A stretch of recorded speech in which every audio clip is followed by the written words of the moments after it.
এক নম্বর, যখনই বাংলাদেশে কোনো ক্রান্তিকাল এসেছে তখনই জিয়া পরিবার থেকে নেতৃত্ব দিয়েছে। কথাটা ঠিক কিনা বলেন আপনারা? নাম্বার ওয়ান, 1971 সালে মহান স্বাধীনতার ঘোষক শহীদ রাষ্ট্রপতি জিয়াউর রহমান স্বাধীনতার ঘোষণা দিয়েছিলেন, ঠিক কিনা? এবং সেই ঘোষণার মধ্যে দিয়ে সশস্ত্র সংগ্রাম শুরু হয়েছিল। এরপরে যখন গণতন্ত্রকে ভুলণ্ঠিত করে স্বৈরাচারের সাথে ক্ষমতা দখল করে, তখন দেশনেত্রী বেগম খালেদা জিয়ার নেতৃত্বে, আপসীর নেতৃত্বে বাংলাদেশে গণতন্ত্র ফিরে এসেছিল, ঠিক কিনা? আরেকটি ক্রান্তিকাল, আমি যদি সেই কথাটি বলতে চাই, অনেকেই জানেন না।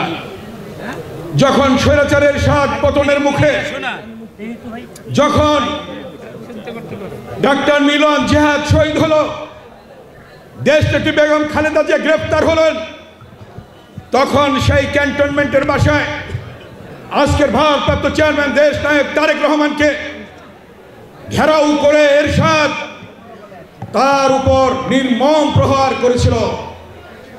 আমরা সেদিন প্রেস ক্লাবের সামনে সেদিন সর্বদলীয় পেশাজীবীদের নিয়ে 90-এর সর্বশেষ সর্বদলীয় ছাত্রকের মিটিং করছিলাম।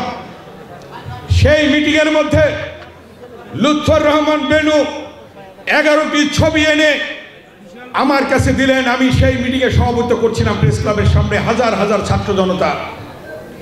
11টি ছবির মধ্যে দেখলাম দেশ নায়ক তারেক রহমানের পিঠে কালো দাগ সম্বলিত 11টি ছবি তিনি নিয়ে আসলেন। যখন আমি সেই ছবি তুলে ধরলাম প্রেস ক্লাবের সামনে, তখন উত্তাল হলো রাজপথ।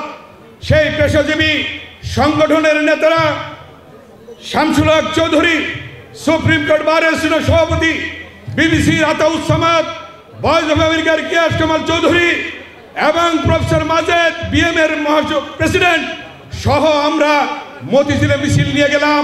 সেখানে আল্লাহওয়ালা বিল্ডিংকে আক্রমণ করা হলো। দাউ দাউ করে সারা বাংলাদেশে আগুন জ্বলতে থাকলো তারেক রহমানের উপর আক্রমণ করার জন্য।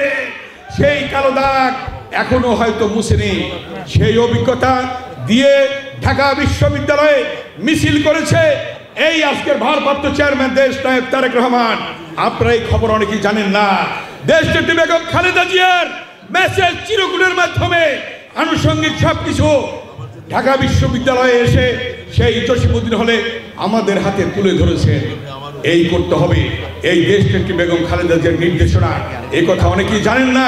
সেই 90-এর আন্দোলনেও দেশ নায়ক তারেক রহমান সেদিন ভূমিকা রেখেছিলেন স্বৈরাচার বিরোধী আন্দোলনে। তাই আজকে বলতে চাই, দীর্ঘ 16 বছর আন্দোলনে নেতৃত্ব দিয়েছে দেশ নায়ক তারেক রহমান। ইলিয়াস আলীকে হারিয়েছি, সুমনকে হারিয়েছি, সুমনের বোন তুলি এখানে উপস্থিত আছে।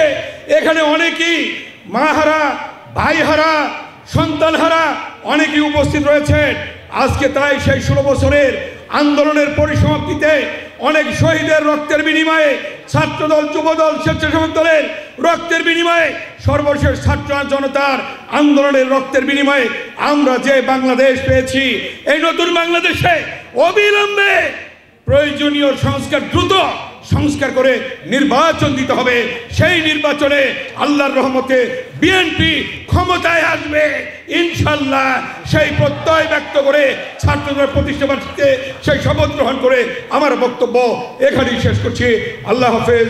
বাংলাদেশ জিন্দাবাদ, খালেদা জিয়া জিন্দাবাদ, শহীদ জমর হোক, দেশ নায়ক তারেক রহমান জিন্দাবাদ।